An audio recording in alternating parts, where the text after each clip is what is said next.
So, hi everyone, my name is Abhinav, and today I shall be explaining the topic confusion matrix in the machine learning. So, this is one of the most important topic, or we can say tool used to evaluate the classification model. By the end of this session, you shall understand what it is and why we need to use it. So, without wasting time, let's get started. So, first thing is why.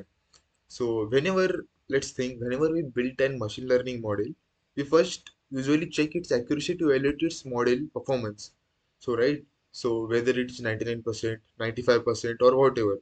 But sometimes do you think that the accuracy is the correct? But accuracy can be sometimes misleading as well. So take an example. Suppose we have a medical test and there is a rare disease which we have to detect. And there are 100 people out of which 99 are healthy and one is a sick patient. And what you can say, if the model predicts everyone is healthy, its accuracy will be 100%, but actually it is failed to analyze or detect that the sick patient. That's why accuracy alone isn't enough. We need a better tool that tells us not only how many predictions are correct, but also what kind of mistake the model is making. So the next is concept description. What?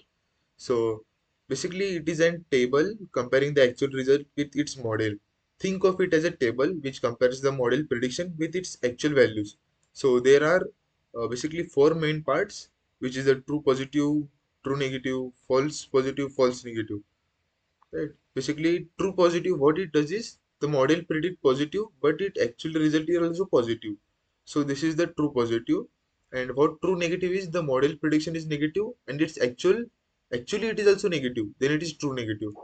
Same with the false positive, the model prediction is positive, but it was actually negative. This is also known as a type 1 error, and the false negative is the model predicted negative, but it is actually positive.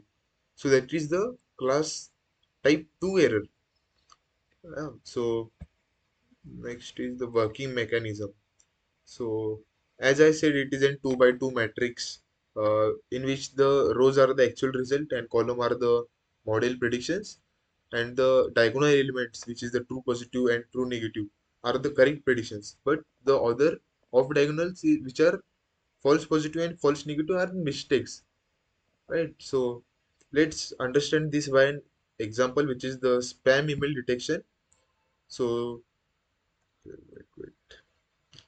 Spam mail correctly predicts as a spam, which we call it as a true positive, because that is the spam mail and it is correctly predicted as a spam. And also the normal mail, which is normal and which is also predicted normal, which is true negative. Also important mail, which is wrongly marked as a spam, so this is not correct. We call it as a false positive. Also spam mail missed and marked as normal, this is the false negative. So let's see the challenges and limitations. Why not? Also, there are some drawbacks as well, as everything not at perfect. So of course, confusion metric is not perfect. It only gives result for one specific threshold. If we change the decision boundary, the confusion matrix won't automatically show the trade-off between false positive and false negative. The next is it can be misleading for imbalanced data set. Yes, it is, as well as it doesn't work well for the highly imbalanced dataset alone. That's why we also look for the ROC, AUC, precision recall curves.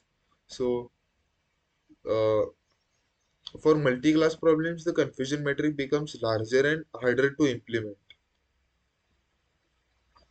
So let's see the summary what we studied in this.